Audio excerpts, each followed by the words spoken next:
Thank you, Kyle. Well, indeed, this is my pleasure to be here today and to have the chance to talk to you a little bit and to do this tutorial about surface adsorbates on ferroelectric materials. I would first like to congratulate the organizers and especially Kyle to lead this initiative that in these times helps to keep communication among scientists, and I have checked that it has had a great impact and a lot of acceptation in the community, so congratulations for that. And okay, let's go into the matter, the subject. I would like today to talk to you a little bit about what happens on surfaces, on ferroelectric surfaces in the real world. Most of the physics of condensed matter physics just treat these nicely ferroelectric thin films as a collection of well-organized atoms, and there is sometimes very few worry about what happens at the surface of these films, and which is the chemistry happening there, and which is the real structure of the ferroelectric thin films. When one works with atomic force microscopy, this is essentially a surface science technique, so it's unavoidable to deal with these issues. And we had to, even we were kind of lazy to look into that. We had to, at some point, to stop and start looking at them. And this summary or this tutorial that I will give you today comes from all these things that we have been learning from them. Okay, so if we start from the beginning, what happens on ferroelectric surfaces? I would like to show today to show you why are there some adsorbates on ferroelectric surfaces. This is kind of straightforward explanation, mainly for all of you who are experts on ferroelectric field, ferroelectrics community. But what is probably less common or less known is what are these adsorbates that are on the surface. I will try to put name on some of them. And we will try to deal on how and when do they form and for how long do they stay there, okay? So if I manage to put a little bit of light onto these questions today, I will be quite happy already. Okay, so why do we need adsorbates on ferroelectric surfaces? Well, all of you know that polarization needs to be screened in order to make the system stable for thin films and for ferroelectric single crystals. But what you might not be fully aware of is that the electric fields at the surface are really huge if they are not screened. They can take values, for example, standard values for barium titanate can reach up to 2.8 volts per nanometer. That means that at 1 nanometer from the surface, one can find an electric field of 2.8 volts.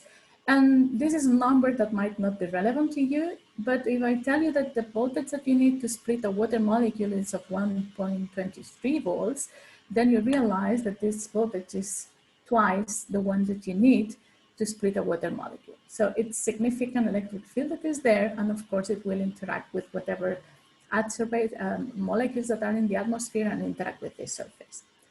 Good. How can we screen this polarization? Well, we can have external screening agents such as adsorbates or charges, chemical dipoles coming from different origins, but we can also have intrinsic mechanisms such as band bending. We can have ionic displacement inside the crystal. We can have oxygen vacancies.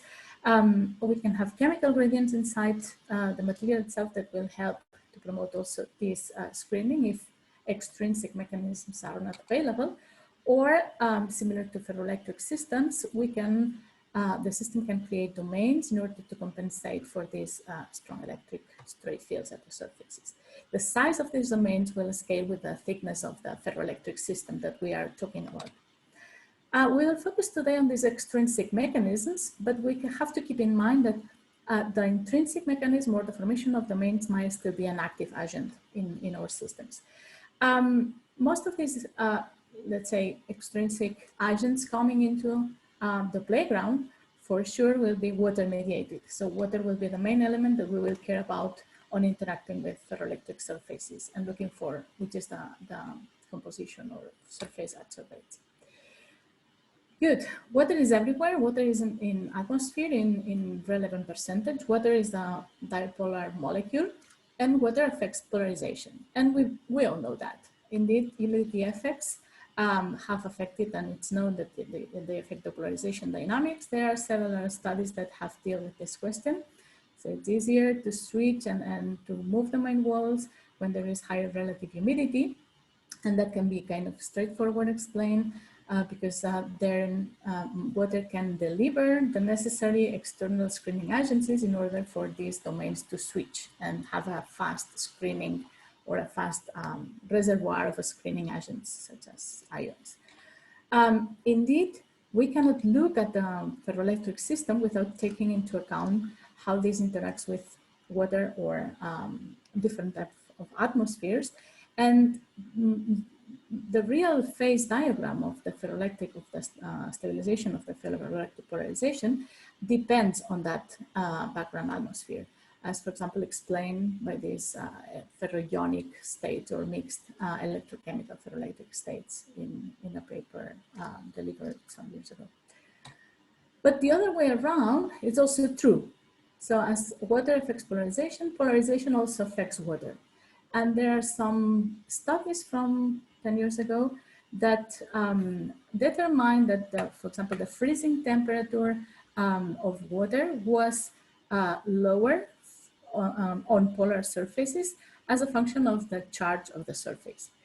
That's a relevant, interesting thing in terms of ice formation, for example, because you need less energy or you need less to decrease less the temperature in order to obtain ice, which is in terms of energetic applications, it's an interesting thing. So the relationship between water and polarization, it's bidirectional, truly very bidirectional. Good. How can we measure these ferroelectric adsorbates? Now we know they are there. They're based on water. How can we measure them? It's pretty straightforward to measure charges on surfaces to have charge contrast. So for sure, these adsorbates will be charged. We have several techniques that allow us to have this charge contrast with nanometric resolution, which is kind of interesting if you're working in thin films. The main ones are electrical force microscopy. With electrical force microscopy, we obtain phase images that give information about the repulsive or attractive forces, electrostatic forces between a tip and the sample. Essentially, we scan the surface with a tip under a certain voltage, a charged tip. If this tip is facing an area that has a positive charge, for example, it will sense a repulsive electrostatic force. They are long range. So we will be able to see it as a phase contrast image. And the other way around, it also do it. We are scanning over the surface with this positive voltage, but there is an overall negative charge on the surface. It will feel some electrostatic attractive forces. So in this sense, this is a straightforward technique to obtain charge contrast, but it tells us very few sometimes about the surface. Another very common technique that we can think on, it's Kelvin-proof force microscopy. This is a slightly, so it looks like it resembles EFM, but works slightly different.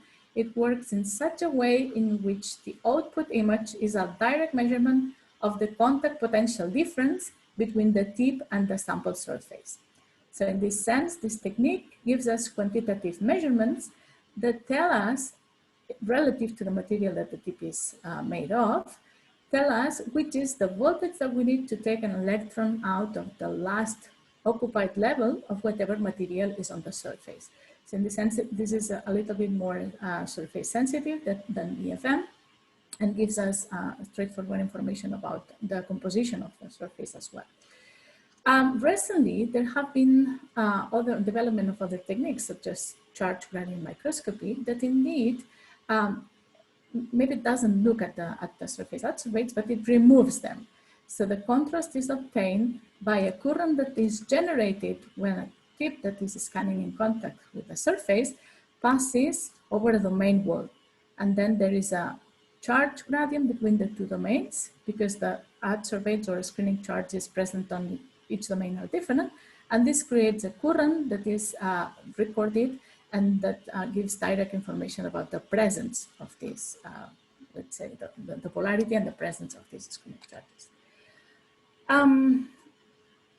EFM or KPFM, for example, has been widely used already many times for the obtention of contrast in the adsorbates or the presence of adsorbates on ferroelectric surfaces.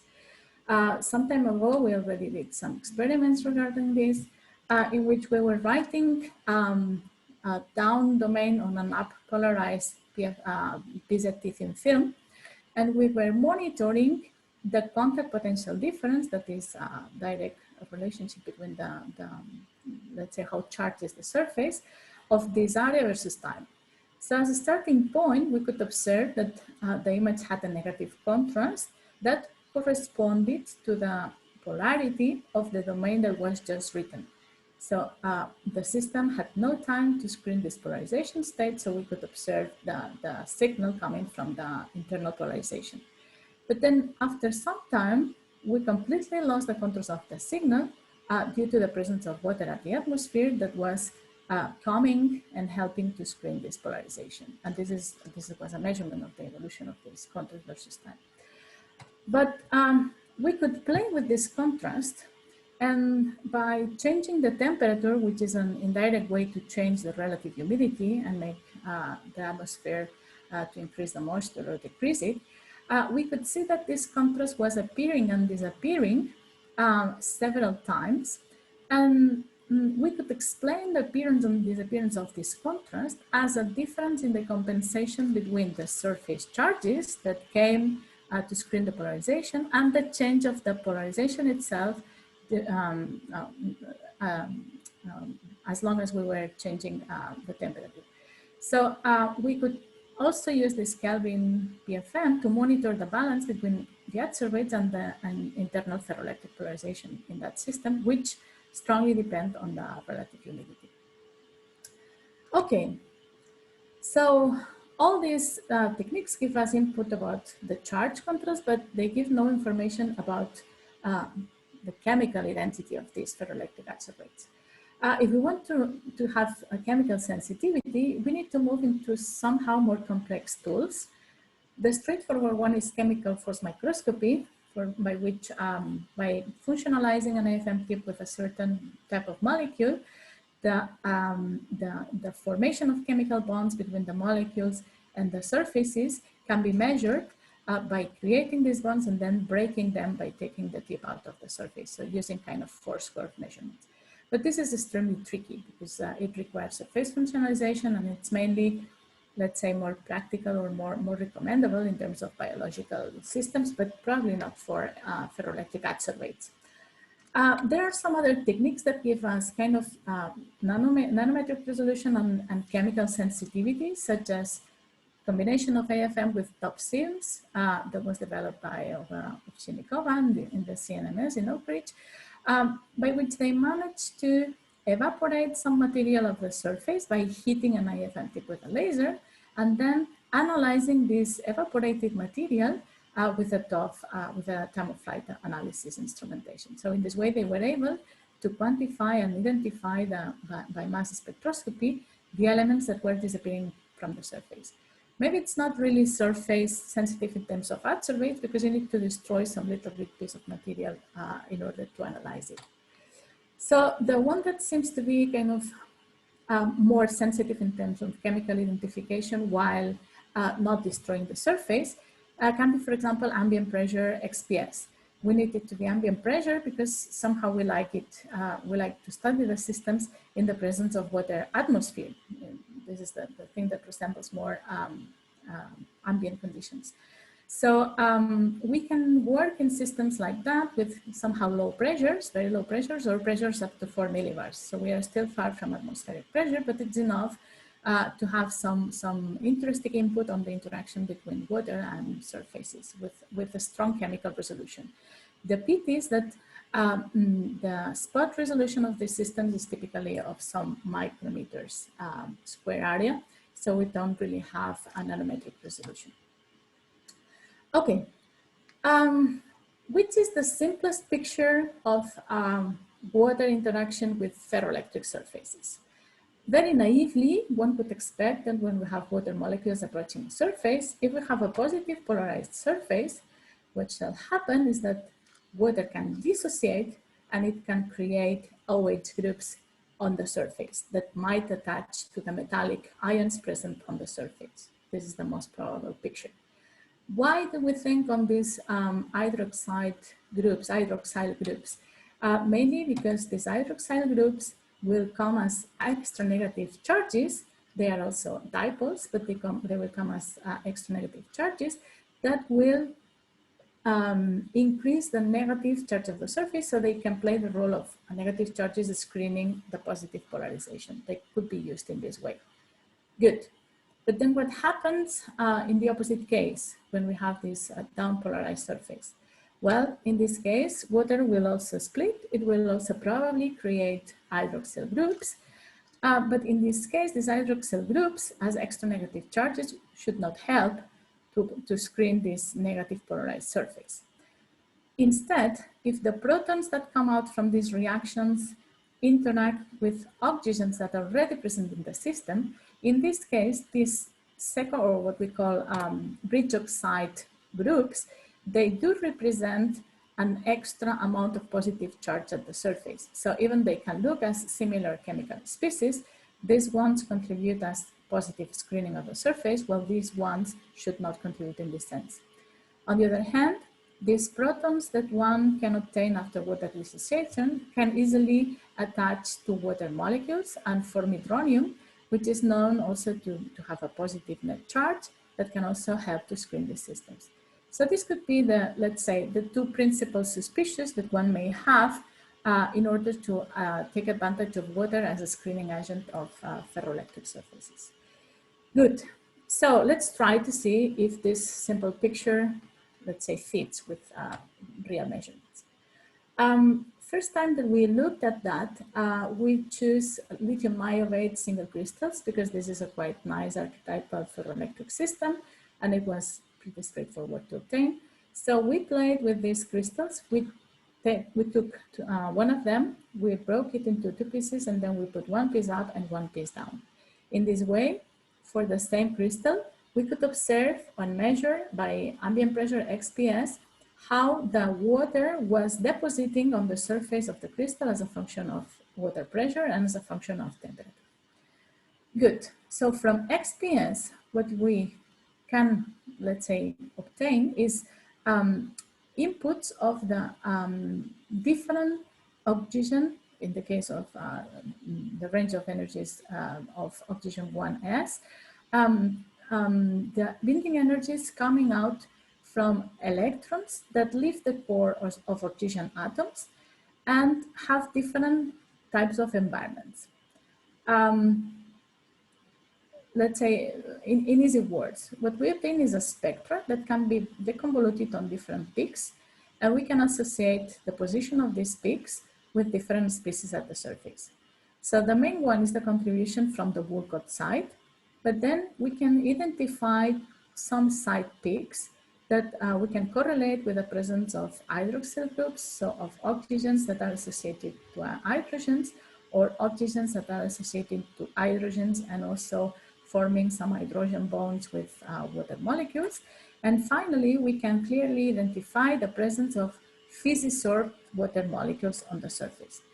So from the analysis of this type of spectra, we can also play with incident energy in order to see which of these peaks is more superficial and which of these peaks is more comes from a depth, a deeper layer. And in this sense, we can build a model of the layer structure of these adsorbates from the different contributing species. Good. So measurements as a function of water vapor pressure. In this case, we were blind to signals coming or to signals obtained at very low pressures, because this was the electric single crystal. So XPS measurements, we are taking electrons out of the system. So we are indeed charging the surface, and the charging was too big in order to make stable measurements. So we were blind at signals for very low water pressures. But from 0.5 millibars on, we could record the evolution of the different species as a function of polarization state. And we could compare Z-cut up and down, so that was the same crystal like switched, and also we could compare the evolution with I-cut single crystal that had similar chemical surface composition but no polarization at the surface. So as you can see, the overall thickness of adsorbates layer grows faster for up polarized surfaces, so for positive charged surfaces, and it takes a long while, bit longer to grow and to form in down polarized surfaces.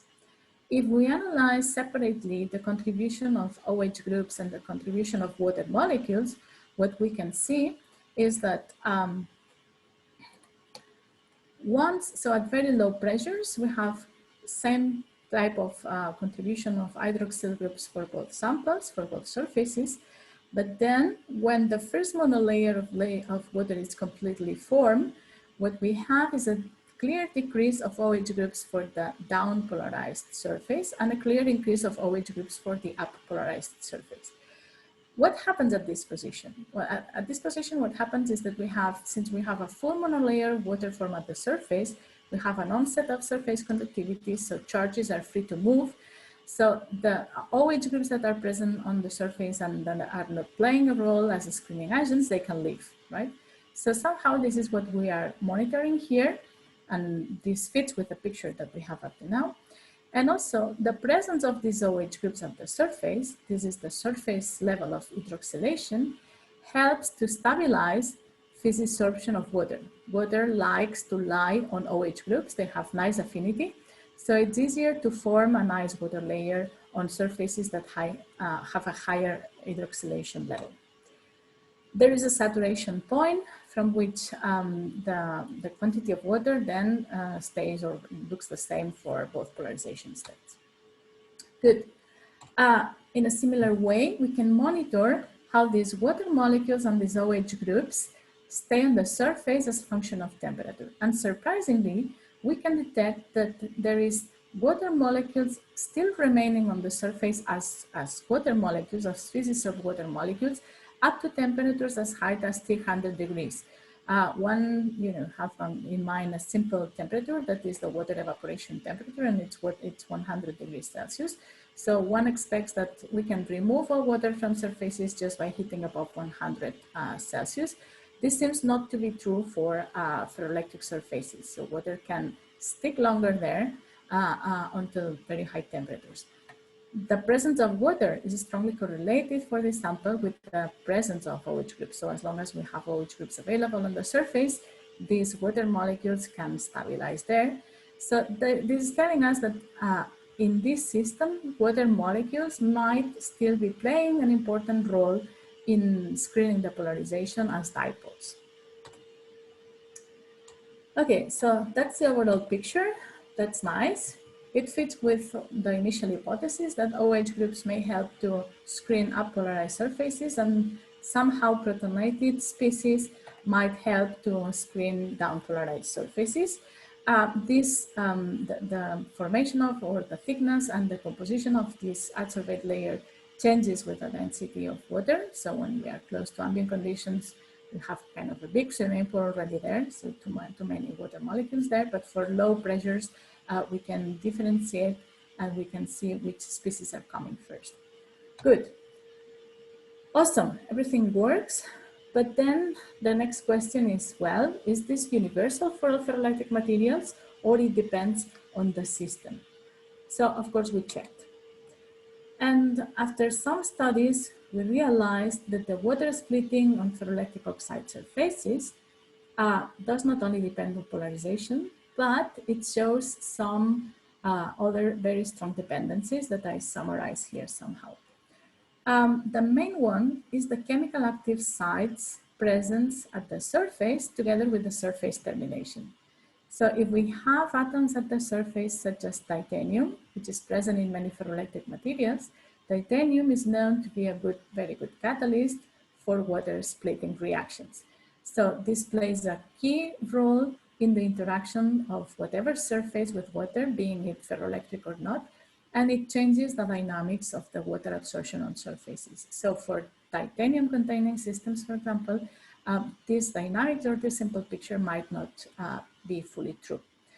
Of course, the polarization state is a relevant element in any case because it can create the surface electric field, but also because the polarization state can change the absorption and dissociation energies on the different active sites that still depend on every material.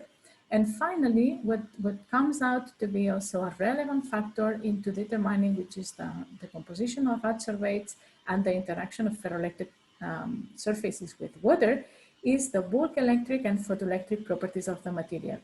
Depending on the charges and the conductivity of the material, we may have photocatalytic activity, we may have some catalytic reactions happening that are favored or enhanced when the conductive properties of the systems are increased. Good. So after studying different types of ferroelectrics, we have come out with kind of more complex picture that now seems to fit to every system. So not only lithium niobate, but BTO, PZT, BFO, and the most common ferroelectric thin films that one can find. And this picture is based on the analysis of the O1S region spectra and the identification of 5 different contributions in this spectra that are regularly placed in the same position for most of the systems, and that we have identified as being corresponding to 5 different species shown here. So the peak position that is typically close to 530 electron volts, this corresponds to the bulk oxygen, fine. Then we always find the peak that is placed at about 1 electron volt from it, and that corresponds to the hydroxyl groups. We cannot distinguish if these hydroxyl groups are tied either to titanium or they correspond to oxygen-rich hydroxyl groups. Further on, we identify the contribution from carbonate species from contamination, and then we identify a new species that was not present in lithium niobate, that we have called surface oxygen peak, and that corresponds to the presence of peroxide species. That is oxygen atoms that have a double electron charge and that contribute to this region of the spectrum. The interpretation of this peak has been controversial, and there are many papers identifying this contribution as hydroxyls or as different type of whatever thing. XPS papers are a bit tough to follow in this sense because it's difficult to univocally identify, but we have kind of proved that, and after careful analysis of bibliography and experimental, we are quite happy with this interpretation, even lacking some theoretical support yet. And then finally, we can identify the water physics of water molecules. From depth profile, we can also place these adsorbates in different positions, and the final picture would look like this. So we have a main layer of hydroxyls close to the surface. Then we may have some layer that is formed by this peroxide species that we picture like that. This is titanium, and this is this O2 peroxide groups. We may have contamination molecules, and we have an overlaying layer of water. Good. So after identifying the species, we have been able to analyze which is the contribution of each of them on different chemical, on different surfaces, and we have identified that titanium, that the surfaces containing titanium, generate this or promote several different types of chemical reactions. They are summarized here. The easiest reaction that titanium can catalyze when interacting with water is the splitting of water into 2 different OH groups. This is the simplest one. If we have oxygen vacancies in the system, water is very prone to react with oxygen vacancies, and they still form some surface hydroxylation. In our case, since most of the systems that we have studied, and probably you have already been exposed to ambient conditions, all the possible as-grown oxygen vacancies present in the systems are already gone. Then we have 3 types of reaction or 3 different positions in which locations in which water can physically dissolve on the surface. That is making oxygen bonding to different OH groups, terminating OH groups, or directly bonding to titanium sites. This is known to be also a good place for water molecules lying on the surface. In this case, these water molecules, they have a dipole, so they will play some kind of dipolar screening roles. Finally, the most complex ones are the reactions that lead to the formation of these peroxide species that we have determined that are present many, many times in ferroelectric surfaces. And they come from a double oxidation of these OH groups when linked to titanium. When we have a double oxidation process on these groups, we end up having these peroxide species, these oxygen charged species on the surface that have an extra negative charge, and that we would expect them to play an important role on positive screening of surfaces. Good. But still, titanium is not everything. So these titanium terminated species clearly promote these peroxide species, because if we compare different systems in which we have titanium present at the surface, being the ferroelectric or not being ferroelectric, we can identify that we have contribution of this titanium there.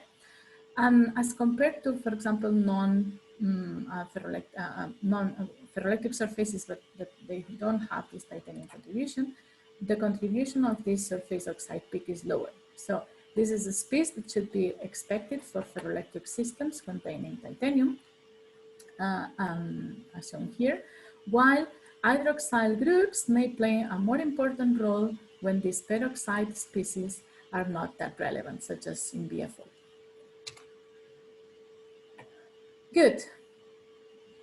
I was wondering whether the behavior of water on lithium niobate surfaces was a universal thing. So if we now take these pieces lithium films that we have studied and we look them as a function of relative humidity, what we saw in this case is that the trend was completely opposite.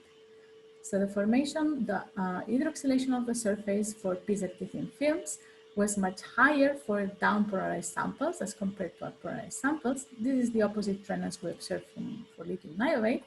And also, the stabilization of water on the surface follows the trend of this hydroxylation of the surface. So in this sense, down-polarized surfaces for PZT are much hydrophilic than up-polarized surfaces, and this is completely the opposite behavior as for lithium niobate. So in this sense, the role of the species present on the surface obtained after water redox reactions, it's not straightforward, which is the role that they play on the screening dispolarization. Good, we have identified new players on the game. We know that these surfaces, these complex peroxide species are there. It is not clear which is the screening role that they play, but we also wonder how these processes can be reversible or not. So we played a little bit more with piezoelectric lithium films. It was easier and more reasonable to try to switch the polarization of thin films that are single crystal in the next PS chamber. So what we did is we looked at the up and down polarized surface, and then we took a down polarized surface, we put a weak electrode on that, we switch it up, and we look again. And what we could observe is that the main imprint of surface adsorbates does not change after polarization switching. So the level of hydroxyls was the same after this sample was polarized from down to up. And indeed, we were increasing the level of surface peroxide species. So this is a kind of tell us that probably there might be a permanent imprint on the surface chemical composition of surfaces that happens the first time a ferroelectric thin film interacts with atmospheric agents such as water, oxygen, or other contaminating agents. And this remains there after polarization switching events. In the same system, we also check whether this ferroelectric switching was affecting the internal composition, and we could indeed see that for the down to up switch sample, this is the green line, the level of titanium was recovered as initial, as for the up-polarized state. They show up and down polarized states. They show different levels of zirconium and titanium close to the surface, and this can be correlated with internal screening mechanisms. But what seemed to be reversible in this case was the content of lead that was lost during the switching process. So even the internal chemical composition might not be fully reversible after switching. Good.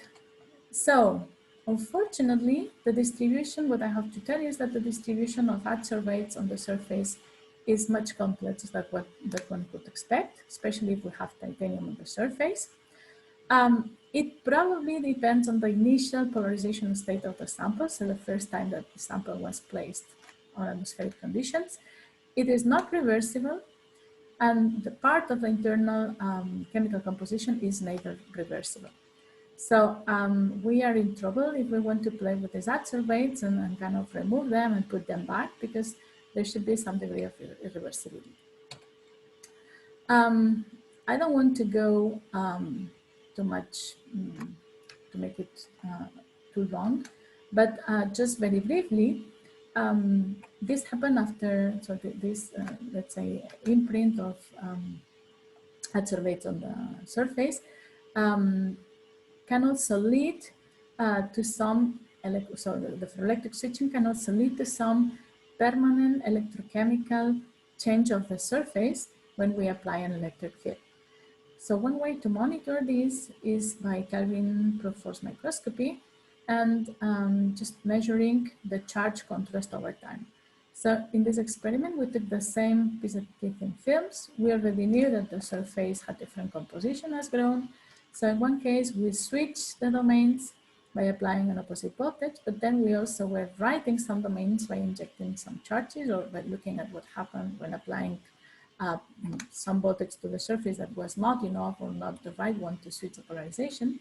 And we studied the evolution of this signal as a function of the relative humidity.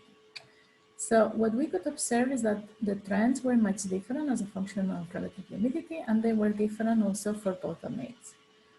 Trying to fit these relaxations with these functions, what we could find out is that there are changes in the surface that are permanent, and these are mainly coming from this signal, the amplitude of the slow decaying signal of the surface, and they tend to happen much more in up-polarized surfaces.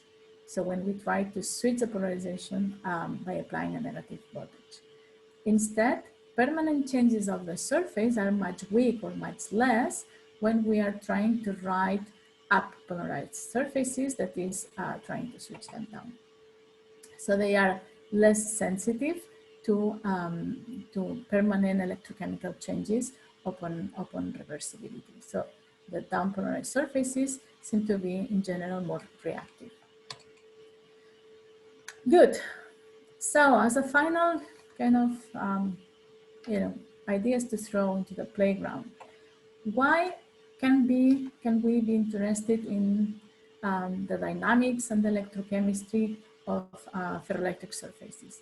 Well, there are some emerging applications that I would like just to mention. So beyond finding out in more detail which is the role of whatever chemical space on the screening of ferroelectric polarization, we can also actively use them for catalytic reactions or actively seek for products such as hydrogen or oxygen created by these surfaces.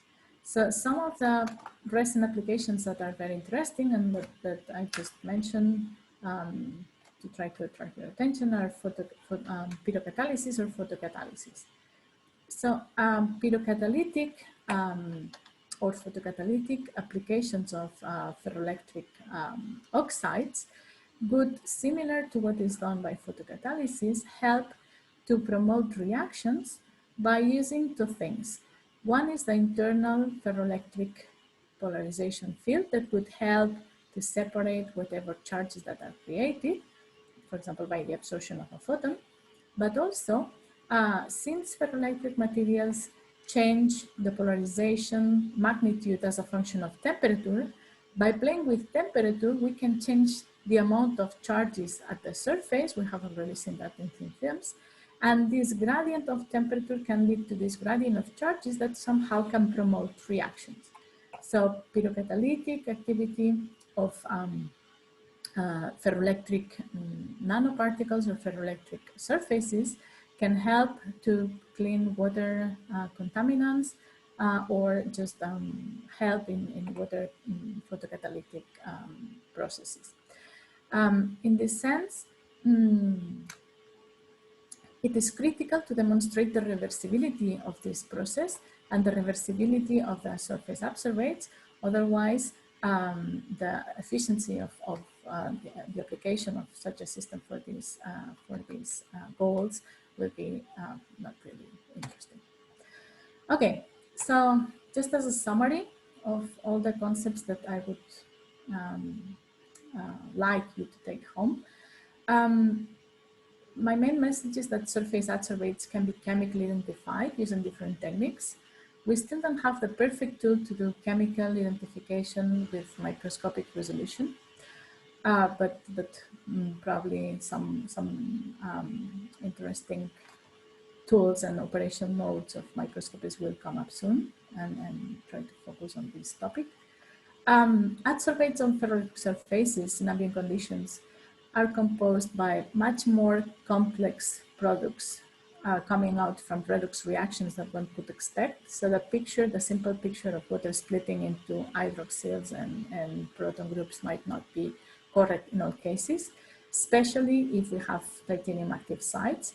So that tells that for every ferroelectric system that you have, you might be very concerned about which are the chemical active sites that play a role in the surface chemical reactivity. And electric fields can cause further damage of this surface by changing these adsorbates and creating some permanent damage of the surface. And as a final kind of remark, temperature, since temperature changes the ferroelectric polarization, is an agent that permanently modifies and changes the balance between the composition of adsorbates and the internal ferroelectric stability. I would like to thank you, all the people that have been involved during all this time in most XPS experiments, especially Dr. Verdaguer from ICMAP. He was our expert on water on surfaces. And all the people from ICN2 and the group of Gustavo Catalan, which we are working together on topics. And just to thank you all for your attention, and I will be very happy to take your questions.